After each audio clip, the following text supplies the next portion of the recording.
어둑한 새벽, 도시의 불빛이 아직 꺼지지 않은 골목을 걷는 기분을 떠올려 봐요. 처음엔 그저 평범한 길인데 몇 걸음만 옮겨도 공기가 달라지고 같은 사람들 속에서도 어떤 시선은 유난히 차갑고 어떤 말은 은근히 마음을 갉아먹죠. 우리는 늘 사람이 문제야 라고 말하면서도 정작 어떤 사람이 위험한지 정확히 이름 붙이진 못한 채 지치고 망가져요. 그래서 오늘은 한 편의 이야기처럼 삶에서 가능하면 더 멀리, 더 조용히, 더 확실하게 거리를 둬야 하는 10가지 유형을 한 줄기 흐름으로 꿰어보려 해요. 중요한 건 누군가를 함부로 악마화하려는 게 아니에요. 다만 당신의 시간, 감정, 자존감, 그리고 미래를 갉아먹는 패턴을 빠르게 알아차리고 스스로를 지키는 기술을 갖추자는 거죠. 자, 이제부터 당신이 만날 수도 있고 이미 곁에 있을 수도 있는 사람들의 얼굴을 천천히 비춰볼게요. 먼저 첫 번째로 조용히 다가오는 사람은 경계를 무시하는 사람이에요. 이들은 대놓고 폭력을 휘두르지 않아도 당신의 선을 조금씩 침범해요. 처음엔 친해서 그래 라는 말로 포장하죠.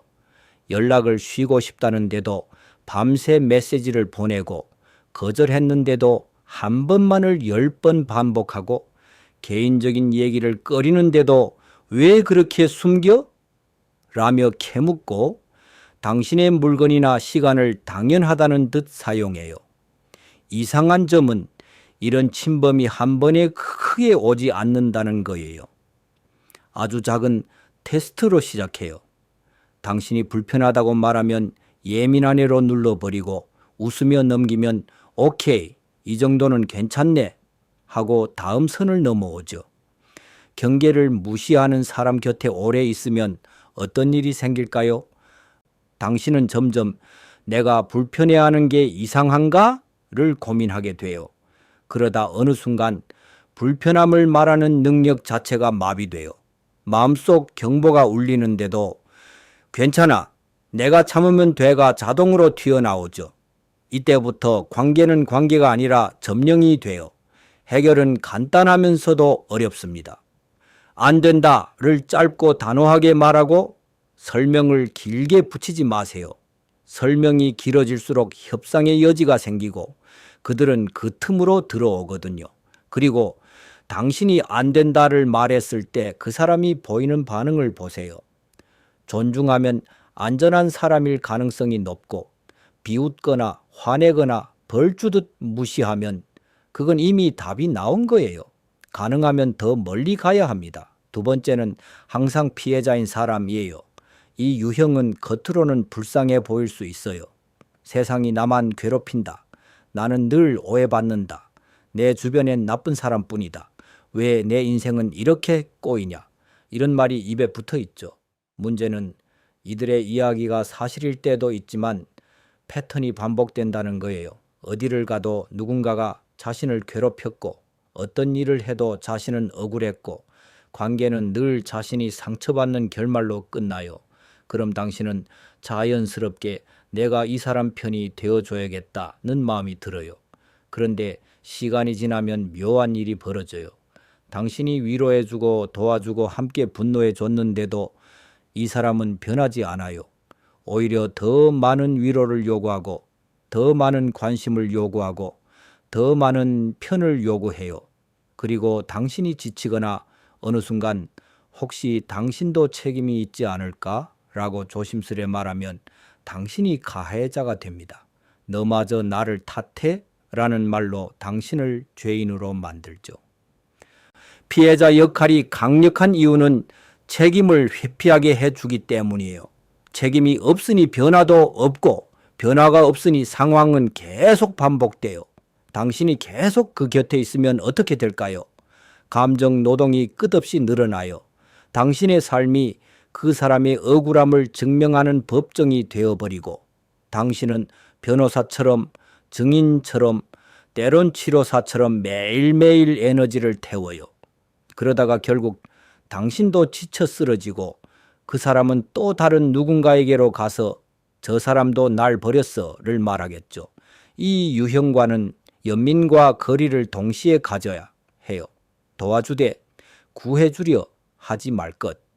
그리고 내가 할 수 있는 범위는 여기까지를 명확히 하는 게 핵심입니다. 세 번째는 뒷담화와 소문을 연료로 사는 사람이에요. 이들은 대화가 시작되면 곧장 누군가의 이야기로 흘러가요. 처음엔 재밌을 수도 있어요. 정보를 빨리 주는 것 같고 사람들의 속사정을 아는 것 같고 당신에게만 비밀을 털어놓는 것처럼 느끼게 하죠. 하지만 기억하세요. 남의 이야기를 당신에게 하는 사람은 당신 이야기도 남에게 합니다. 이 유형의 위험은 단순히 가십을 좋아한다는 게 아니에요. 그들은 관계를 정보의 비대칭으로 조종해요. 누구와 누구 사이를 갈라놓고 오해를 만들고 자신은 그 사이에서 중재자인 척하며 영향력을 키우죠. 특히 팀이나 공동체에서 이런 사람이 있으면 분위기가 서서히 썩어요. 오늘은 A가 문제라고 말하고 내일은 B가 문제라고 말하고 모레는 당신에게 다가와 사실 다들 너를 그렇게 생각하더라 라는 식으로 불안을 주입해요. 당신은 인간관계를 스스로 판단하는 능력을 잃고 그 사람의 정보에 의존하게 됩니다. 그래서 이 유형을 만나면 가장 먼저 해야 할 건 대화의 주제를 사람에서 사실과 일로 돌리는 것이에요. 소문에 반응하지 않고 확인되지 않은 얘기는 흘려보내고 무엇보다 중요한 건 그 자리를 오래 지키지 않는 거예요. 왜냐하면 소문은 참여하는 순간 당신을 공범으로 묶어버리거든요. 듣기만 했다고 해도 그들이 말할 때 고개를 끄덕였다는 이유만으로 어느새 당신은 그들의 네트워크에 포함됩니다. 멀리 하는 게 답입니다. 네 번째는 시기와 경쟁심을 숨기지 못하는 사람이에요. 겉으로는 축하해주는 척하지만 말끝에 가시가 있어요. 당신이 좋은 일이 생겼다고 말하면 와, 운이 좋았네 라고 하고 성과를 내면 그거 누구 도움 받은 거 아니야 라고 하고 행복해 보이면 그래도 너는 고민이 없겠다 라는 식으로 은근히 깎아내리죠. 이들의 특징은 당신의 성장과 기쁨을 위협으로 느낀다는 거예요. 그래서 당신이 빛날수록 그들은 어두워지고 그 어두움은 결국 당신에게 향해요. 더 무서운 건 이런 사람은 종종 아주 가까운 관계에서 나타난다는 사실이에요. 친구, 동료, 심지어 가족일 수도 있죠. 당신이 잘 될 때 함께 기뻐하는 사람은 당신 편이에요. 하지만 당신이 잘 될 때 묘하게 불편해하고 축하의 말이 짧아지고 갑자기 연락이 뜸해지고 뒤늦게 당신의 단점을 들춰내는 사람이라면 그건 단순한 기분 탓이 아닐 가능성이 큽니다. 시기하는 사람과 가까이 있으면 당신은 좋은 소식을 숨기게 돼요. 기쁨을 말하면 분위기가 깨질까봐, 성과를 말하면 괜히 미움받을까봐, 행복을 표현하면 눈총을 받을까봐 말이죠. 그러면 어떻게 되죠? 삶의 에너지가 줄어들어요. 기쁨을 나누는 순간이 사라지고 자랑이 아니라 기쁨조차 검열하게 됩니다. 이 유형에게는 당신의 계획과 성과를 너무 자세히 공유하지 않는 것이 좋아요. 그리고 그 사람이 반복적으로 당신을 깎아내린다면 마음속에서만 정리하지 말고 실제 거리도 정리해야 합니다. 축하하지 않는 사람은 언젠가 방해할 수도 있으니까요. 다섯 번째는 감정 기복으로 주변을 휘두르는 사람이에요. 하루는 세상에서 제일 다정하다가 다음 날은 차갑게 굴고 또 어느 날은 갑자기 폭발하죠. 당신은 그 사람의 기분을 맞추느라 매일 눈치를 보게 돼요. 대화할 때 단어를 고르고 메시지를 보낼 시간까지 계산하고 농담 하나에도 오늘은 받아줄까를 생각하죠. 이 유형은 반드시 나쁜 의도로만 그러는 건 아닐 수도 있어요. 하지만 결과는 같아요. 주변 사람들이 그 사람의 감정 날씨에 맞춰 살아가게 됩니다. 감정 기복이 심한 사람 옆에 오래 있으면 당신은 자기 감정이 아니라 상대 감정에 따라 호흡해요. 그리고 어느 순간 그 사람의 기분이 좋아지는 게 당신의 목표가 돼요. 그건 사랑도 우정도 협업도 아니에요. 관리예요. 문제는 감정은 관리할 수 없다는 거죠. 그래서 당신은 점점 더 지치고 더 예민해지고 더 불안해집니다. 이 유형과의 관계에서 필요한 건 일관된 규칙이에요. 그 사람이 기분이 좋을 때만 대화가 되는 구조를 깨야 해요. 폭발하면 통제되는 것이 아니라 폭발하면 대화가 중단된다는 경험을 반복시켜야 합니다. 물론 그게 통하지 않는 경우가 많아요. 통하지 않는다면 거리 두기가 최선이에요. 당신은 누군가의 감정 롤러코스터를 평생 안전바 잡고 탈 의무가 없습니다. 여섯 번째는 죄책감을 무기로 쓰는 사람이에요. 이들은 부탁을 할 때도 거절을 당했을 때도 당신의 마음을 찌르는 방향으로 말합니다. 너 아니면 안 돼. 내가 너한테 얼마나 했는데. 진짜 서운하다. 넌 원래 그런 애였지. 너 때문에 이렇게 됐어. 이런 문장들이 자주 들린다면 조심해야 해요. 죄책감은 인간관계에서 가장 강력한 조종 도구 중 하나예요.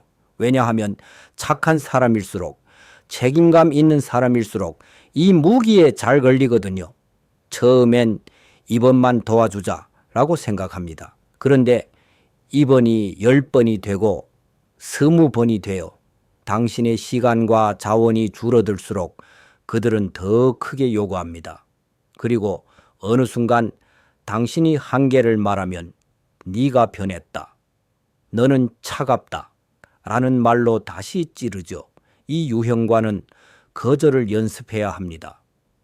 거절은 상대를 공격하는 게 아니라 나를 보호하는 기술이에요. 그리고 그들의 죄책감 유도에 반응하지 말고 사실만 말하세요. 나는 오늘은 어렵다. 이건 내가 책임질 일이 아니다. 내가 할 수 있는 건 여기까지다. 죄책감을 이용하는 사람에게 감정을 설명하면 그들은 그 감정을 더 크게 흔들 재료로 씁니다. 단호한 문장이 필요해요. 그리고 반복된다면 더 멀리 가야 해요. 7번째는 거짓말과 과장으로 자기 세계를 만드는 사람이에요. 이들은 이야기가 항상 드라마 같아요. 항상 누군가에게 인정받았고 항상 큰 기회를 잡을 뻔했고 항상 엄청난 인맥이 있고 항상 남들이 자신을 질투한다고 말하죠. 처음엔 흥미롭지만 곧 모순이 드러납니다. 어제 말한 내용과 오늘 말한 내용이 다르고 증거를 요구하면 화제를 돌리고 사실 확인을 하면 오히려 당신을 의심합니다. 이 유형은 단순히 허세가 아니라 관계의 기반을 허구 위에 올려요. 그런데 허구 위에 올린 관계는 흔들릴 때 당신이 다쳐요. 특히 금전, 일, 계약, 프로젝트 같은 현실적인 영역에서 큰 피해를 낳을 수 있습니다. 곧 투자 받을 거야. 이번에 대박 터져 같은 말로 당신을 끌어들이고 당신의 신뢰를 담보로 무언가를 얻어가죠. 나중에 일이 틀어지면 그때도 피해자는 자신이에요. 세상이 내 발목을 잡았어. 누가 나를 방해했어. 네가 도와줬다면 됐을 텐데 같은 말로요. 이 유형을 만나면 말이 아니라 기록과 행동을 보세요. 약속을 지키는지, 시간이 맞는지, 일관성이 있는지, 그리고 큰 결정을 함께 해야 한다면 반드시 검증 가능한 자료를 요구하세요. 그걸 싫어한다면 관계의 깊이를 제한하는 게 안전합니다. 8번째는 당신을 작게 만들면서 붙잡는 사람이에요. 이런 사람은 아주 은근하게 당신의 꿈을 깎습니다. 그건 너랑 안 어울려. 너는 원래 그런 거 못해. 괜히 나대다가 망신당한다. 현실적으로 생각해. 겉으로는 조언처럼 들리지만 그 말이 반복되면 당신은 점점 움츠러들어요. 중요한 건 진짜 조언은 당신을 작게 만들지 않아요. 진짜 조언은 위험을 알려주되 가능성도 함께 열어둡니다. 하지만 이 유형은 가능성을 닫아요. 왜냐하면 당신이 성장하면 그들은 당신을 통제하기 어려워지거든요. 당신이 새로운 사람을 만나고 새로운 세계를 보고 자신감이 커지면 그들은 불안해져요. 그래서 당신을 안전한 작은 방에 가둡니다. 그리고 그 방 안에서만 칭찬해요. 당신이 순응할 때만 따뜻해요. 이게 반복되면 당신은 자기 인생의 크기를 스스로 줄이게 됩니다. 이 유형을 멀리해야 하는 이유는 분명해요. 당신의 가능성을 훔치기 때문이에요. 단 한 사람의 말이 아니라 반복되는 패턴이 당신을 바닥으로 끌어내린다는 걸 기억하세요. 당신을 키워주는 사람 곁으로 가야 합니다. 9번째는 모든 관계를 거래로 보는 사람이에요. 이들은 친절해 보일 수 있어요.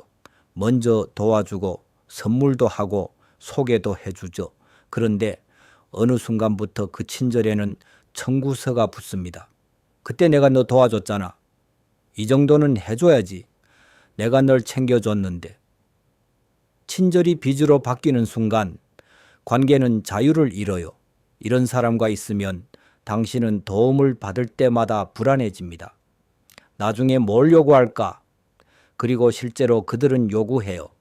당신이 원하지 않는 부탁, 당신의 신념을 어기는 부탁, 당신의 시간과 돈을 과하게 쓰게 만드는 부탁까지요. 거래형 인간관계의 가장 큰 문제는 전기 아니라 계산이 중심이 된다는 겁니다. 물론 세상에는 상호 도움도 필요해요. 하지만 건강한 상호 도움은 강요가 없고 반환을 요구하지 않으며 서로의 경계를 존중합니다. 거래로 보는 사람은 그 반대예요. 당신이 부담을 말하면 정없네로 몰아가고 죄책감을 섞어 더 큰 거래를 요구하죠. 이 유형과는 작은 호의도 조심스럽게 받는 게 좋아요. 받았다면 가능한 빠르게 균형을 맞추고 관계의 깊이를 제한하세요. 결국 당신을 사람으로 보지 않고 자원으로 볼 가능성이 큽니다. 그리고 10번째, 마지막이면서 가장 위험한 유형은 당신의 현실을 뒤틀어 혼란을 주는 사람이에요. 흔히 말하는 가스라이팅의 그림자가 여기에 있습니다. 이들은 당신이 기억과 감정을 의심하게 만들어요. 네가 잘못 기억하는 거야. 그런 말 한 적 없어. 너 요즘 이상해. 다 네가 예민해서 그래. 처음엔 당신이 진짜로 착각했나 싶어요. 하지만 이런 일이 반복되면 당신은 자기 판단을 믿지 못하게 됩니다. 그리고 자기 판단을 잃은 사람은 쉽게 조종당해요. 이 유형은 늘 책임을 뒤집습니다. 그들이 한 행동을 지적하면 갑자기 당신이 문제인 것처럼 만들죠. 당신이 상처받았다고 말하면 내가 피해자야로 바꾸고 당신이 증거를 말하면 너는 왜 이렇게 공격적이야로 논점을 바꿔요. 결국 당신은 내가 미안해를 말하게 되고 그 순간 그들은 더 강해집니다. 이런 사람은 가까이 두면 안 돼요. 이유는 간단해요. 이들은 당신의 마음을 집이 아니라 미로로 만들어 버리거든요. 길을 잃게 만들고 그 길을 찾게 해주는 척하면서 출구를 막습니다. 이 유형에게서 벗어나려면 기록이 도움이 됩니다. 대화 내용을 메모하고 내가 느낀 감정을 정리하고 신뢰할 수 있는 제3자의 관점을 얻는 것. 하지만 무엇보다 중요한 건 혼란이 반복되는 관계는 건강하지 않다는 사실을 인정하는 거예요. 사랑이나 우정이라는 이름으로 혼란을 정당화하지 마세요. 관계는 당신을 더 또렷하게 만들어야지 더 흐리게 만들면 안 됩니다.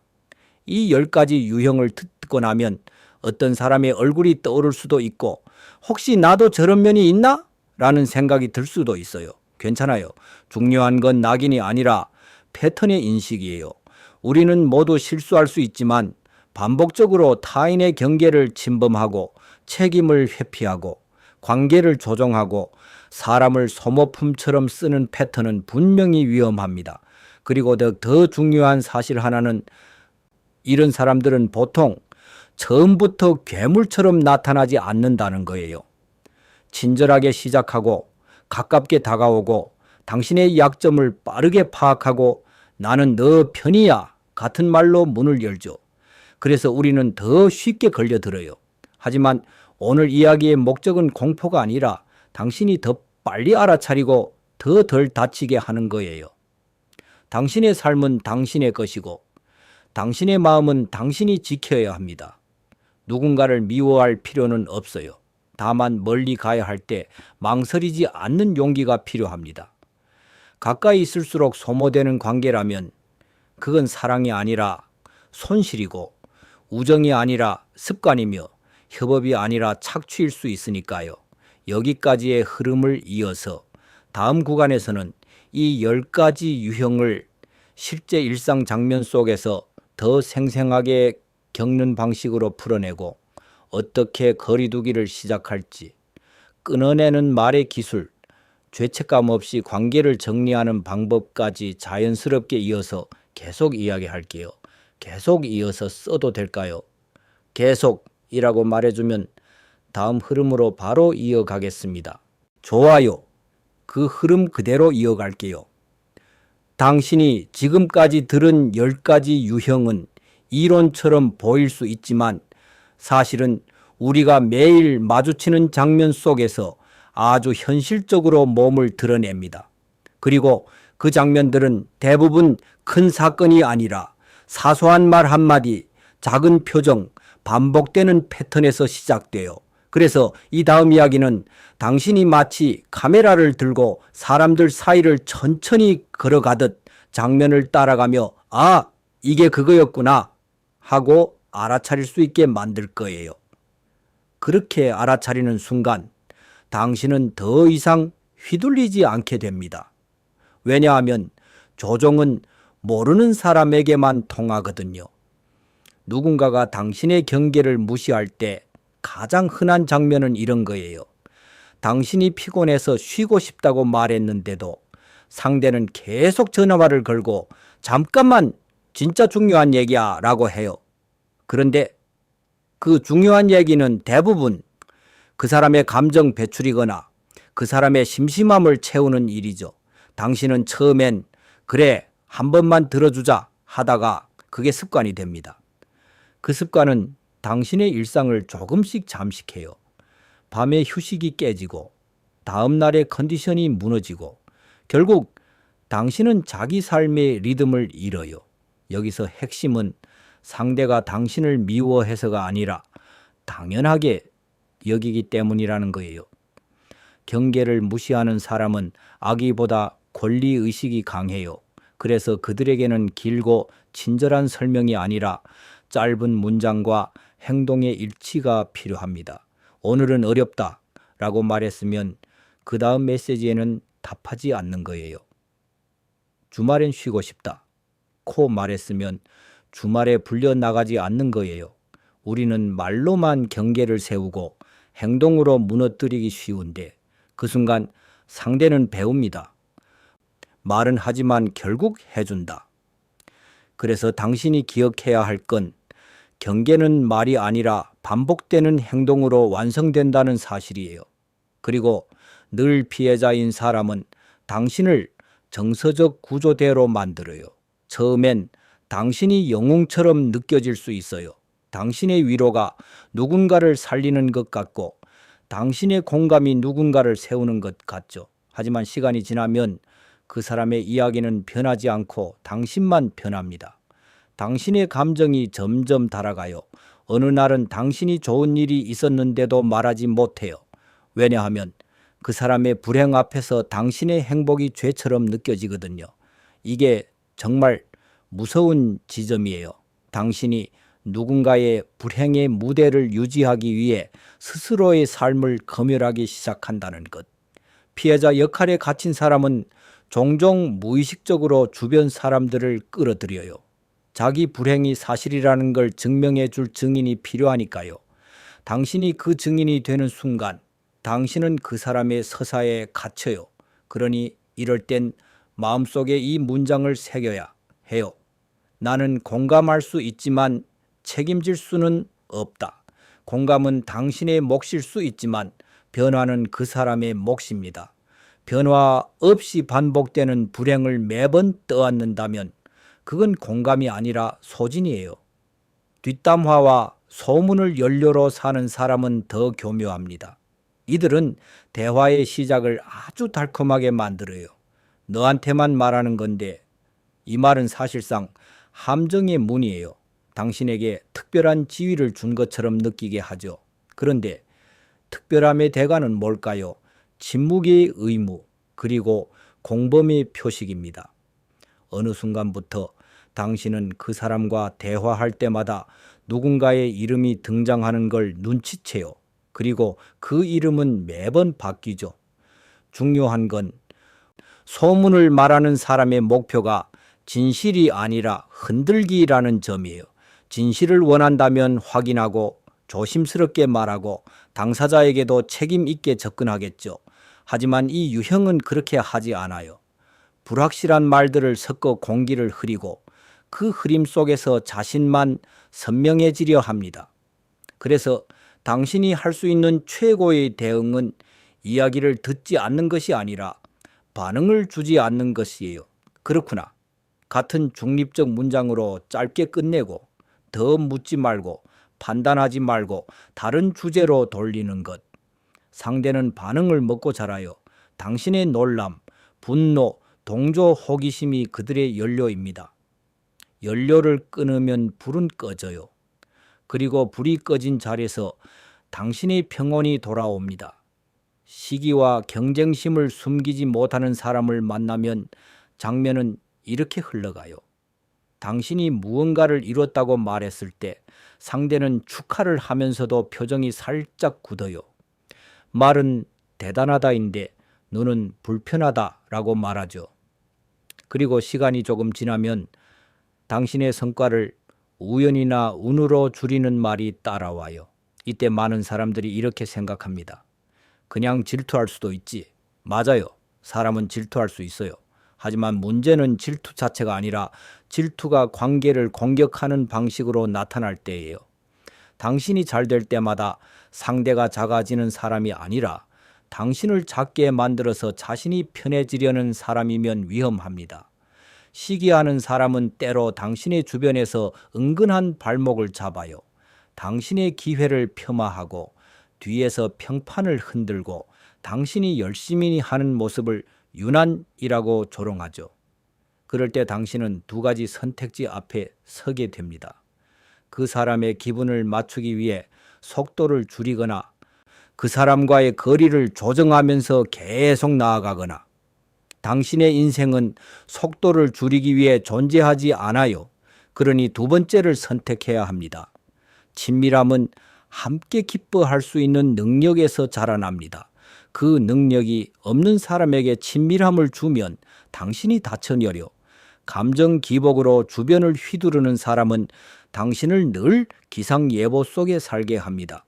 오늘은 맑음인지 흐림인지 폭풍인지 살피며 말을 골라요. 그리고 당신이 그렇게 조심하는 순간 관계의 중심은 이미 당신이 아니라 그 사람의 기분이 됩니다. 이런 사람은 자주 내가 원래 그래 라는 말로 자신을 합리화해요. 하지만 성격은 면죄부가 아니죠. 특히 타인을 상처내고 책임지지 않는 성격이라면 더더욱요. 가장 무서운 건 주변 사람들이 그 사람의 폭발을 피하려고 거짓말을 시작한다는 거예요. 바빠서 못 봤어. 배터리가 없었어. 같은 말로 진실을 우회하게 되죠. 그러면 관계는 투명함을 잃어요. 투명함이 사라진 관계는 불신을 키우고 불신은 또 폭발을 부릅니다. 악순환이에요. 그래서 여기서 필요한 건 폭발의 영향력을 줄이는 겁니다. 그 사람이 화를 내면 달래주는 게 아니라 이 상태에서는 대화가 어렵다 하고 거리를 두는 경험을 반복시키는 것. 물론 그들이 성숙한 사람이라면 자각할 수 있어요. 하지만 대부분은 더 큰 폭발로 통제하려 할 겁니다. 그때는 관계의 안전을 위해 한 걸음이 아니라 몇 걸음 물러나야 합니다. 죄책감을 무기로 쓰는 사람은 말을 칼처럼 씁니다. 그런데 날카로운 건 칼만이 아니라 서운함이라는 포장지예요. 나 서운해. 이 말 자체는 자연스러운 감정 표현일 수 있어요. 하지만 그것이 반복적으로 너는 해야 한다라는 의미로 쓰이면 그건 감정 표현이 아니라 조종입니다. 조종은 보통 이런 구조를 가집니다. 상대가 요구하고 당신이 거절하면 상대는 상처를 과장하고 당신은 미안해지고 결국 들어줍니다. 들어주면 상대는 역시 이를 배우고 다음 요구는 더 커지죠. 이 루프를 끊는 법은 미안함을 품되 행동을 바꾸지 않는 겁니다. 미안하지만 안 돼. 이 문장이 핵심이에요. 미안함은 느낄 수 있어요. 하지만 미안함이 당신의 경계를 무너뜨릴 이유는 아닙니다. 죄책감을 무기로 쓰는 사람은 당신이 착하다는 걸 알고 있어요. 그래서 착함을 이용합니다. 착함은 아름답지만 무방비는 위험해요. 착함은 경계와 함께 있을 때 가장 건강합니다. 거짓말과 과장으로 자기 세계를 만드는 사람은 당신의 신뢰를 장식품처럼 사용해요. 특히 콘텐츠 크리에이터나 프리랜서, 협업이 많은 사람에게 이 유형은 진짜 위험합니다. 왜냐하면 이런 사람들은 종종 큰 기회를 들고 와요. 내가 유명한 사람 알아. 이 프로젝트 하면 너 뜬다. 여기서 투자 받으면 끝이야. 말은 화려한데 디테일은 없어요. 계약은 흐릿하고 일정은 애매하고 책임 소재는 모호합니다. 그리고 당신이 질문을 하면 그들은 기분 나빠합니다. 나 못 믿어 라는 말로 질문 자체를 배신으로 만들죠. 하지만 진짜 신뢰는 질문을 견딥니다. 오히려 질문할수록 더 단단해져요. 질문을 싫어하는 신뢰는 사실 신뢰가 아니라 맹신을 요구하는 겁니다. 그러니 이 유형을 만났다면 당신이 해야 할 건 간단해요. 말보다 문서, 느낌보다 근거, 기대보다 확인. 그 사람의 기분보다 당신의 안전이 먼저입니다. 당신을 작게 만들면서 붙잡는 사람은 보통 현실이라는 단어를 자주 씁니다. 현실을 말하는 게 나쁜 건 아니에요. 하지만 그 현실이 당신을 보호하는 방향이 아니라 당신을 억누르는 방향으로만 쓰이면 문제죠. 예를 들어 당신이 새로운 도전을 말했을 때 그거 위험해 라고 말할 수도 있어요. 여기까진 괜찮아요. 하지만 그 뒤에 너는 못해가 붙으면 그건 조언이 아니라 제한입니다. 진짜로 당신을 생각하는 사람은 위험하니 준비를 하자. 이런 방법도 있어. 내가 도울 건 도울게처럼 가능성을 살려요. 그런데 붙잡는 사람은 가능성을 꺼버립니다. 왜냐하면 당신이 커지면 그들은 작아 보이거든요. 그래서 그들은 당신이 움직일 때마다 무거운 말을 얹어 당신의 발걸음을 느리게 합니다. 이럴 땐 그 사람을 설득하려 하지 말고 조용히 실행을 늘려야 해요. 말로 싸우면 에너지만 소모됩니다. 결과가 당신을 대신 말하게 하세요. 그리고 결과를 봐도 계속 깎아내린다면 그 사람은 당신의 성장을 기뻐할 능력이 없는 겁니다. 그 능력이 없는 사람과 가까이 지내면 당신의 속도는 반드시 줄어요. 그러니 멀리 가야 합니다. 모든 관계를 거래로 보는 사람은 친절의 모양을 하고 있지만 그 친절의 끝에는 계산기가 있어요. 이들은 누군가에게 베풀고 그 베푼 것을 권리로 바꿉니다. 그래서 당신이 감사 인사를 해도 그들은 만족하지 않아요. 감사는 감정이고 그들이 원하는 건 반환이니까요. 당신이 반환하지 않으면 그들은 서운함과 분노로 바뀝니다. 그리고 그때부터 친절은 협박이 됩니다. 내가 너한테 해준 게 있는데 라는 말이 나오면 이미 거래는 시작된 거예요. 건강한 관계에서는 도움은 주고받되 강요하지 않죠. 그런데 거래형 인간은 도움을 빚으로 만들어 상대를 묶습니다. 이 유형을 상대할 때는 호의에 기대지 않는 게 안전합니다. 그 사람의 호의가 당신의 선택을 제한하기 시작하면 이미 당신은 자유를 잃고 있는 거예요. 자유를 잃는 관계는 어떤 이름으로 불려도 위험합니다. 마지막으로 현실을 뒤틀어 혼란을 주는 사람, 이 유형은 당신의 마음을 흔들어 당신의 발을 묶는 사람입니다. 이들은 싸움에서 이기려 하지 않아요. 당신이 길을 잃게 만들고 자신에게 의존하게 만드는 게 목적이죠. 그래서 논쟁의 주제는 계속 바뀌고 당신이 말한 핵심은 흐려지고 결국 당신은 내가 뭘 말하려고 했지?를 잊게 됩니다. 그리고 그 순간 그들은 말합니다. 봐, 너도 모르잖아. 혼란은 단순한 착각이 아니라 통제의 도구가 됩니다. 이런 관계에서는 당신이 계속 설명을 길게 할수록 더 깊이 빠져요. 왜냐하면 상대는 진실을 찾으려는 게 아니라 구조를 흐리려는 거니까요. 그래서 여기서 중요한 건 대화를 논리로 설득하려 하지 않는 겁니다. 나는 이렇게 느꼈고, 그래서 이 관계가 힘들다는 사실을 인정하고 혼란을 주는 반복 패턴이 보이면 빠져나와야 해요. 관계가 당신의 정신을 흐리게 만드는 순간 그 관계는 이미 위험한 단계입니다. 자, 여기서부터는 당신이 가장 궁금해야 할 부분이 자연스럽게 이어져야 해요. 그럼 실제로 어떻게 멀어져요? 멀어지는 건 단순히 연락을 끊는 게 아니라 마음의 죄책감과 습관을 끊는 일이기도 하거든요.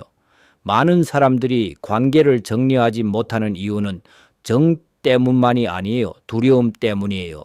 잃을까봐, 미움받을까봐, 나쁜 사람이 될까봐, 혹은 혼자가 될까봐. 그런데 잘 생각해 보면 당신이 지금 잃고 있는 건 무엇일까요? 멀어지면 잃는 게 있을 수 있어요. 하지만 가까이 있으면 잃는 건 더 확실합니다. 시간, 에너지, 자존감, 집중력, 그리고 무엇보다 삶의 방향.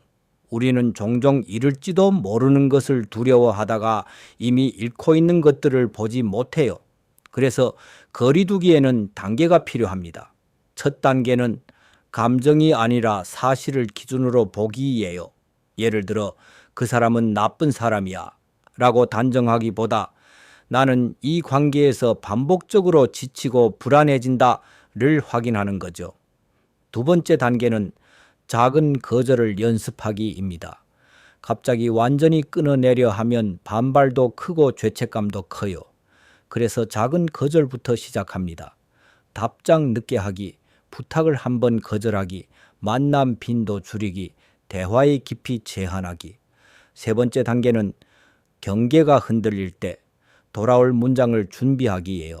감정이 올라오면 우리는 말에 휘둘려요. 그러니 평소에 문장을 정해두는 게 좋아요.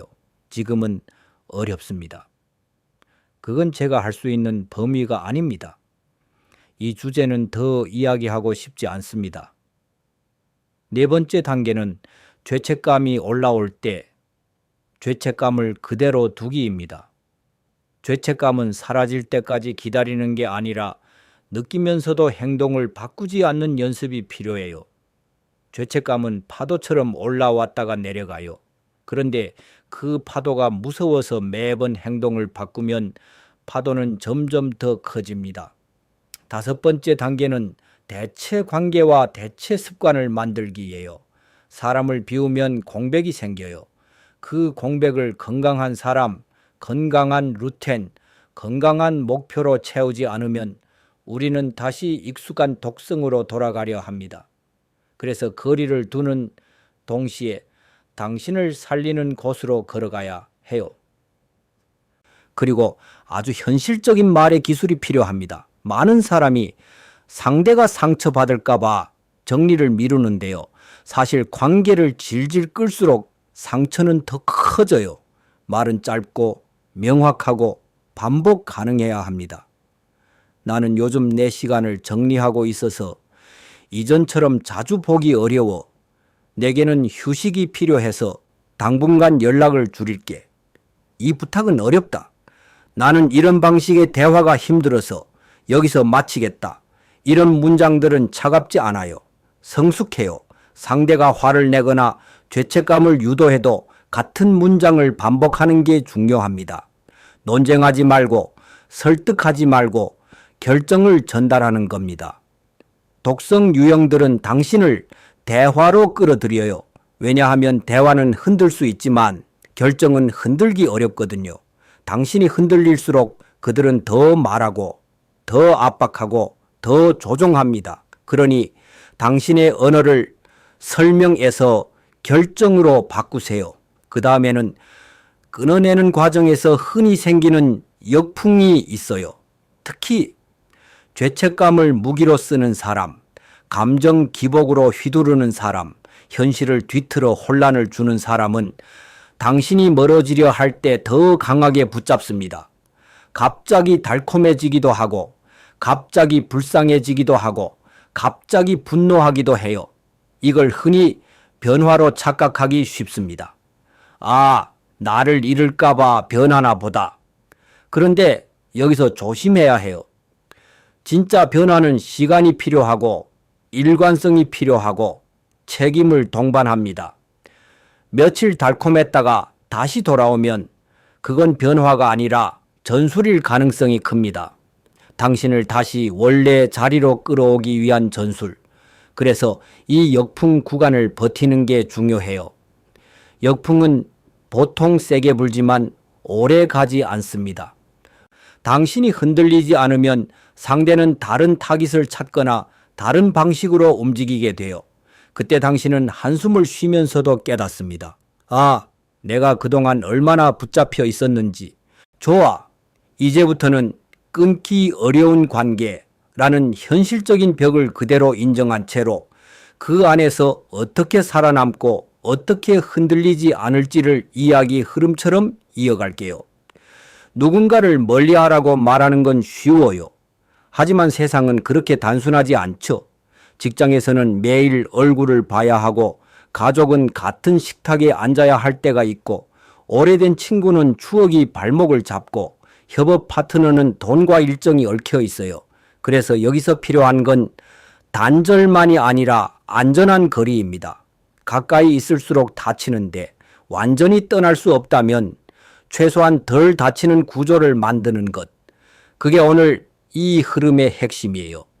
가장 먼저 기억해야 할 건 피할 수 없는 관계일수록 바꾸려는 욕심을 줄여야 한다는 점이에요. 많은 사람들이 독성 패턴을 가진 사람을 만나면 마음속에서 이런 생각이 시작됩니다. 내가 잘 설명하면 알아듣겠지.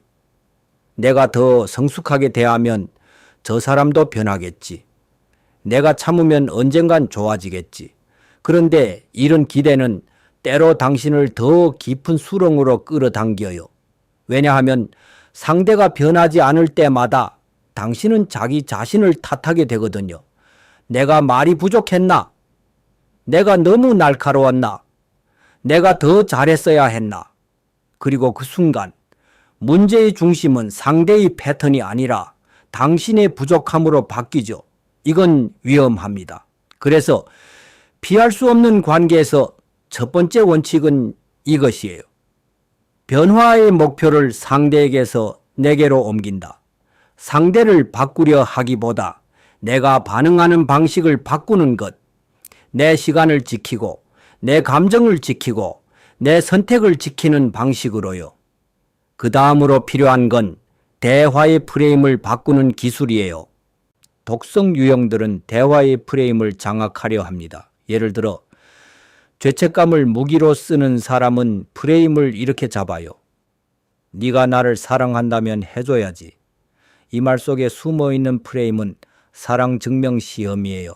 당신이 거절하면 사랑이 없는 사람이 되고 들어주면 사랑이 있는 사람이 되죠. 그런데 이 프레임 자체가 함정이에요. 사랑은 시험이 아니거든요. 여기서 당신이 해야 할 건 시험장 자체를 없애는 겁니다. 사랑과 이 부탁은 별개야. 나는 너를 존중하지만 이건 할 수 없어. 이렇게 프레임을 바꾸는 거죠. 뒷담화형 인간은 프레임을 비밀 공유로 친밀감 만들기로 잡습니다. 너한테만 말하는데 이럴 때 당신은 그 얘기는 내가 판단하기 어렵다. 난 당사자 이야기 없이는 말하지 않을래. 라고 프레임을 책임 있는 대화로 옮겨야 해요.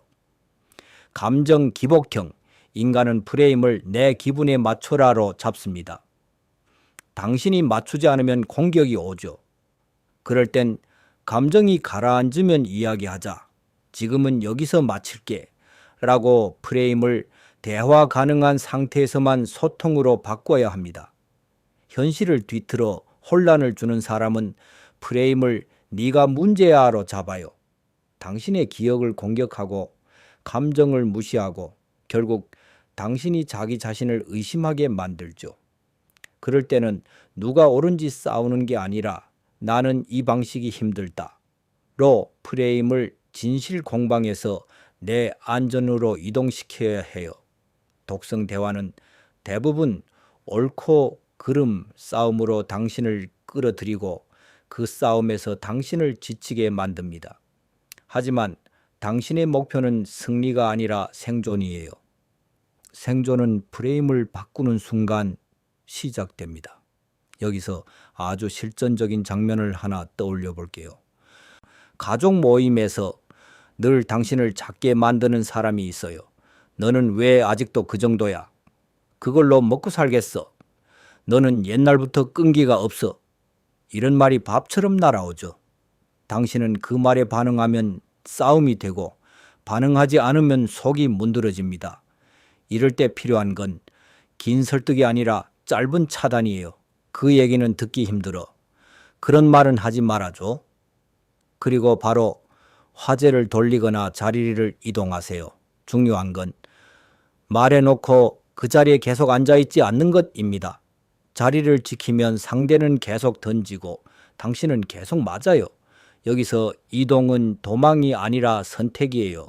당신의 마음이 안전한 공간으로 이동하는 것. 물론 상대는 어디가? 왜 예민해? 라고 할 겁니다. 그때 당신은 다시 길게 설명하지 마세요. 잠깐 바람 좀 쐬고 올게. 처럼 짧게. 그리고 움직이세요. 독성 패턴을 가진 사람은 당신이 설명으로 남는 걸 원합니다. 설명하는 동안 당신은 그들의 링 안에 있으니까요. 하지만 이동은 링 밖으로 나가는 행동이에요.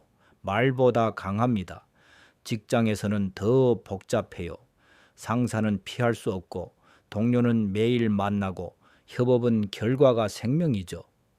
여기서 중요한 건 사적 친밀감을 줄이고 업무적 투명함을 늘리는 것입니다. 뒷담화형 동료가 접근해와서 팀장님이 너 별로래 같은 말을 던지면 당신이 해야 할 대답은 감정적 반응이 아니라 구조적 반응이에요. 그 얘기는 확인이 필요하겠다. 업무 관련이면 공식적으로 공유해줘 라고 말하는 순간 그 사람은 재미를 잃습니다. 거래형 인간이 내가 너 도와줬으니까 이번엔 네가 야근해 라고 말하면 당신은 업무 배분은 기준에 따라 정하자 라고 시스템으로 되돌려야 해요. 감정 기복형 상사가 기분 따라 지시를 바꾸고 소리를 지르면 당신은 기록을 남기고 확인을 요청해야 합니다. 방금 말씀하신 일정과 우선순위를 매일 메신저로 한 번 정리해도 될까요? 기록은 싸우기 위한 칼이 아니라 혼란을 줄이는 벽이에요. 현실을 뒤틀어 혼란을 주는 사람이 조직에 있으면 기록은 거의 생명줄입니다. 말이 바뀌어도 기록은 남고 기록이 남으면 당신은 자기 기억을 덜 의심하게 됩니다. 그리고 무엇보다 중요한 건 직장에서는 사람과 싸우지 말고 규칙과 프로세스로 돌아오는 습관을 들이는 거예요. 독성 패턴은 대부분 개인전에서 강해요. 하지만 구조 안에서는 힘이 약해집니다. 그리고 오래된 친구, 이게 진짜 어려워요. 왜냐하면 추억이 따뜻하기 때문이죠. 그 사람의 현재가 당신을 힘들게 해도 과거의 장면이 자꾸 떠오릅니다. 같이 웃었던 날, 힘들 때 도와줬던 날, 어린 마음으로 나눴던 이야기들. 그래서 우리는 스스로에게 이렇게 말해요. 이 정도는 참아야지. 그래도 좋은 사람이야. 그런데 여기서 당신이 확인해야 할 건 좋은 순간이 있었는가가 아니라 지금 이 관계가 나를 살리는가예요. 관계는 과거에 살지 않아요. 관계는 현재의 반복으로 만들어집니다. 만약 그 친구가 늘 피해자 역할로 당신을 붙잡고 늘 시기로 당신의 성장을 깎고 늘 죄책감으로 당신을 조종한다면 그 관계는 이미 과거의 이름만 빌려 살아있는 다른 무언가가 된 거예요.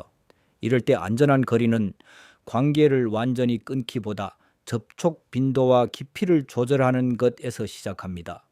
매주 만나던 걸 한 달에 한 번으로 줄이고 밤새 고민 상담을 하던 걸 오늘은 짧게만으로 제한하고 당신의 큰 계획은 공유하지 않고 중립적인 주제로 대화량을 조절하는 거죠. 그리고 중요한 건 그 친구가 그 조절을 존중하는지 보는 겁니다. 존중하면 관계는 새 형태로 살아남을 수 있어요. 하지만 너 변했어. 너 요즘 잘난 척해. 너는 나 버리네.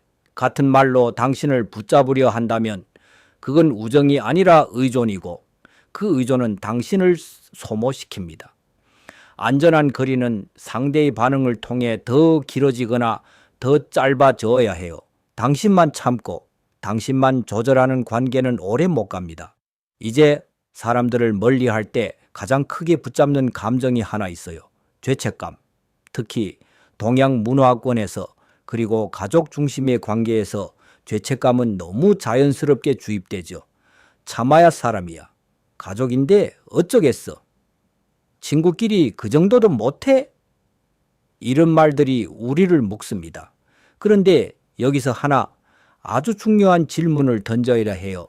내가 참는 것이 정말 미덕인가? 아니면 내가 무너지는 것을 정상으로 착각하는가? 참음이 미덕이 되려면 참는 사람이 무너지지 않아야 해요. 그러나 많은 관계에서 참음은 방치로 변하고 방치는 소진으로 이어지고 소진은 자기 상실로 이어집니다. 당신이 무너지고 있다면 그 참음은 더 이상 미덕이 아니에요. 그건 신호입니다.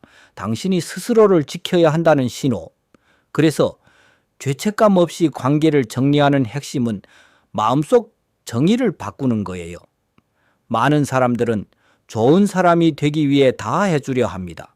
하지만 성숙한 좋은 사람은 다 해주는 사람이 아니라 할 수 있는 것과 할 수 없는 것을 분명히 하는 사람이에요. 그리고 더 중요한 것, 좋은 사람이 되는 것보다 건강한 사람이 되는 게 먼저입니다. 건강하지 않은 좋은 사람은 오래 못 가요. 결국 쓰러지고 그때는 누구도 책임져 주지 않습니다. 당신이 스스로를 책임져야 해요. 이쯤에서 자연스럽게 이런 의문이 떠오를 거예요. 그럼 나는 어떻게 내 마음을 지키지? 말로는 알겠는데 실제로는 흔들려. 맞아요. 그래서 마지막으로 필요한 건 거리두기의 내부 루틴입니다. 외부 행동만 바꾸면 다시 끌려가요. 내부 루틴이 있어야 버틸 수 있어요. 첫 번째 루틴은 관계를 정리한 뒤에 찾아오는 공허를 실패로 해석하지 않는 거예요. 공허는 당연합니다. 당신의 시간을 차지하던 무언가가 사라졌으니까요. 공허는 잘못했다는 증거가 아니라 자리가 비었다는 신호예요. 두 번째 루틴은 감정이 올라올 때 즉시 결정을 바꾸지 않는 것. 죄책감이 올라오는 밤, 외로움이 몰려오는 새벽에 연락을 보내면 다음날 아침 당신은 다시 처음으로 돌아가요. 그러니 감정이 거셀 때는 결정을 바꾸지 않는 규칙을 세우세요. 감정이 7 이상이면 아무 결정도 하지 않는다. 이런 식으로요. 세 번째 루틴은 신뢰할 수 있는 제3자를 확보하는 겁니다. 당신이 혼란을 느끼는 관계라면 혼자 있으면 더 흔들려요. 그래서 단 한 명이라도 당신을 현실로 잡아주는 사람이 필요합니다. 그건 네가 예민한 게 아니야. 그건 반복 패턴이야. 라고 말해줄 사람. 네 번째 루틴은 기록입니다. 특히 현실을 뒤틀어 혼란을 주는 사람과 얽혀 있었다면 기록은 회복의 사다리가 됩니다. 내가 느낀 감정, 내가 들은 말, 내가 본 행동을 적어두면 시간이 지나도 당신은 스스로를 덜 의심하게 돼요. 다섯 번째 루틴은 당신의 성장을 다시 일상에 심는 것. 운동, 공부, 창작, 루틴, 새로운 만남, 관계를 정리한 자리에 나를 심지 않으면 그 자리는 다시 옛 패턴이 차지합니다. 그리고 여기서 아주 중요한 장면 하나를 상상해 봐요. 당신이 누군가에게 이제 예전처럼 못해라고 말한 뒤 그 사람이 당신을 악당으로 만들기 시작하는 장면. 주변 사람들에게 저 사람 변했어. 저 사람 차가워 라고 말하고 다니는 장면. 이때 당신의 마음은 흔들릴 수밖에 없어요. 사람들은 오해할 수 있고 당신은 그 오해를 풀고 싶죠. 그런데 이런 상황에서 당신이 모든 사람을 설득하려고 하면 당신은 다시 그 관계의 중심으로 빨려 들어갑니다. 그래서 한 가지를 선택해야 해요. 평판을 지키기 위해 내 삶을 버릴 것인가? 삶을 지키기 위해 일부 오해를 감수할 것인가? 성숙한 거리두기는 종종 침묵을 포함합니다. 당신의 이야기를 이해할 사람은 결국 이해합니다. 그리고 이해하지 않을 사람은 당신이 아무리 설명해도 이해하지 않아요. 그러니 오해를 영으로 만들려는 목표를 내려놓는 순간 당신은 자유로워집니다. 자유는 종종 모든 사람에게 좋은 사람이 되는 것을 포기할 때 시작돼요. 이 흐름은 결국 한 문장으로 모입니다. 당신의 삶을 소모시키는 사람에게서 멀어지는 건 누군가를 벌주는 게 아니라 당신을 살리는 것이다. 우리가 오늘 내내 이야기한 10가지 유형은 형태는 달라도 공통점이 있어요. 당신의 경계를 약화시키고 당신의 에너지를 빼앗고 당신의 자기감각을 흐리게 만든다는 것. 그래서 멀리 해야 해요. 더 멀리. 가능하면 아주 조용히, 그러나 확실하게. 지금까지의 이야기가 사람을 가려내는 법이었다면 이 마지막은 당신 자신을 되돌려 놓는 법에 대한 이야기입니다. 왜 우리는 늘 비슷한 유형의 사람들에게 반복해서 끌릴까요? 왜 알고도 벗어나기까지 그렇게 오래 걸릴까요? 왜 상처를 준 사람이 아니라 멀어지려는 내가 더 괴로울까요? 이 질문들에 답하지 않으면 10가지 유형을 아무리 알아도 삶은 또 비슷한 얼굴로 우리를 시험할 거예요. 사람은 무작위로 관계를 맺지 않습니다. 우리는 익숙한 감정에 끌려가요. 편안해서가 아니라 익숙해서요. 어린 시절부터 보고 배운 관계의 방식, 사랑받기 위해 참아야 했던 경험, 감정을 설명해도 받아들여지지 않았던 기억, 늘 누군가의 기분을 먼저 살펴야 했던 환경, 이런 것들이 마음속에 관계의 지도를 만들어 놓습니다. 그래서 경계를 무시하는 사람을 만나도 마음 한편에서는 이상하지만 낯설지는 않다라고 느끼고, 늘 피해자인 사람을 만나도 도와줘야 할 것 같다는 감정이 자동으로 올라오고, 감정 기복이 심한 사람을 만나도 내가 잘하면 괜찮아질지도 몰라 라는 오래된 희망이 작동해요. 이건 당신이 약해서가 아니에요. 당신의 마음이 생존을 위해 만들어낸 패턴입니다. 다만 그 패턴이 지금의 당신을 더 이상 보호하지 못할 뿐이에요. 그래서 관계를 바꾸는 첫 번째 단계는 사람을 바꾸는 게 아니라 익숙함의 기준을 바꾸는 거예요. 처음엔 낯설 겁니다. 경계를 존중하는 사람은 오히려 차갑게 느껴질 수 있어요. 감정 기복이 없는 사람은 심심하게 느껴질 수도 있고, 당신을 조종하지 않는 사람은 관심이 없는 것처럼 느껴질 수도 있죠. 왜냐하면 당신의 신경계를 자극하지 않거든요. 독성 관계는 늘 긴장과 불안을 줍니다.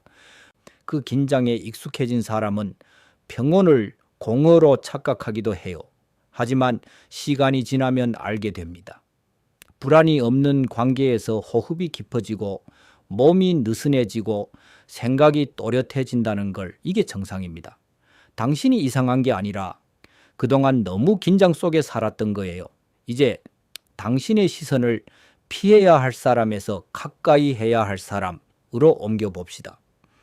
가까이 해야 할 사람의 기준은 의외로 단순해요. 첫째, 당신의 아니오를 존중하는 사람, 이유를 캐묻지 않고 설득하려 들지 않고 기분 나빠하지 않는 사람.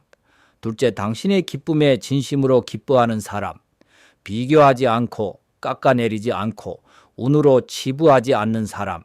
셋째, 갈등이 생겼을 때 현실을 왜곡하지 않는 사람, 기억을 부정하지 않고 감정을 조롱하지 않고 책임을 나누는 사람.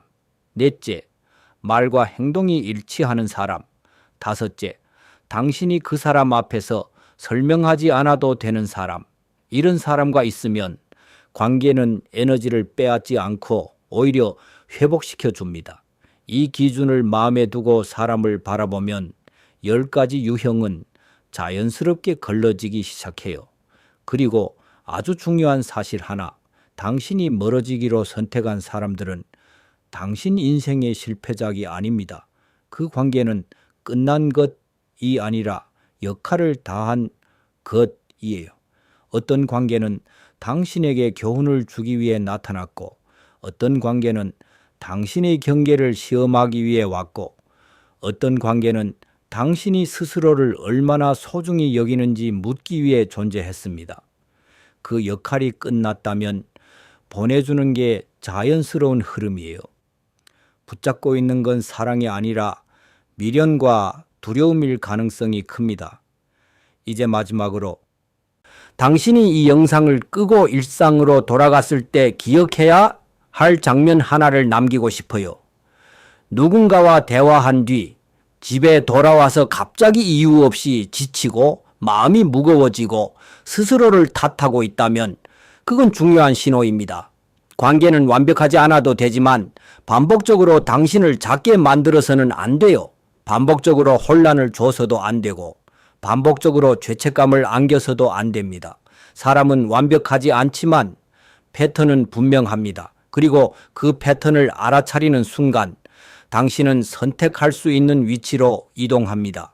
예전처럼 자동으로 끌려가지 않고 이 관계는 여기까지라고 말할 수 있는 위치로요.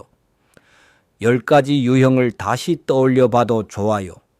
경계를 무시하는 사람, 늘 피해자인 사람, 뒷담화로 관계를 흔드는 사람, 시기와 경쟁으로 당신을 깎는 사람, 감정 기복으로 주변을 휘두르는 사람, 죄책감을 무기로 쓰는 사람, 거짓말과 과장으로 세계를 꾸미는 사람, 당신을 작게 만들며 붙잡는 사람, 관계를 거래로 보는 사람, 그리고 현실을 뒤틀어 당신을 혼란에 빠뜨리는 사람. 이들은 모두 다른 얼굴을 하고 있지만 하나의 공통된 질문을 당신에게 던집니다. 너는 너 자신을 어디까지 지킬 수 있니? 이 질문에 답하는 방식이 바로 당신의 삶의 방향을 결정해요. 당신은 누구에게나 이해받을 필요가 없습니다. 누구에게나 좋은 사람이 될 필요도 없어요. 다만 당신 자신에게는 정직해야 합니다. 이 관계가 나를 살리는지 아니면 조금씩 소모시키는지, 그리고 소모시키는 관계에서 멀어지는 건 도망이 아니라 선택입니다. 비겁함이 아니라 성숙함이에요. 삶은 생각보다 길고 당신의 에너지는 생각보다 소중합니다. 그 에너지를 어디에 쓰느냐에 따라 인생의 결이 완전히 달라져요. 이 이야기를 듣는 당신이 오늘 당장 누군가를 끊어내지 않아도 괜찮아요. 다만 한 가지는 분명히 하길 바랍니다.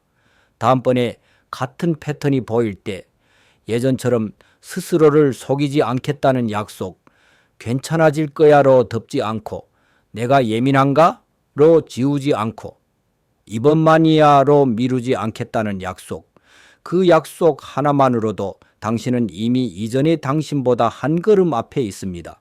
사람을 멀리하는 법은 결국 나를 가까이 하는 법입니다. 당신의 시간, 감정, 꿈, 집중력, 그리고 평온을 지키는 일. 그게 오늘 이 긴 이야기가 흘러온 이유예요. 이제 당신은 압니다. 누구를 가까이 해야 하는지, 그리고 누구에게서 가능한 한 멀리 가야 하는지 아주 조용히 그러나 확실하게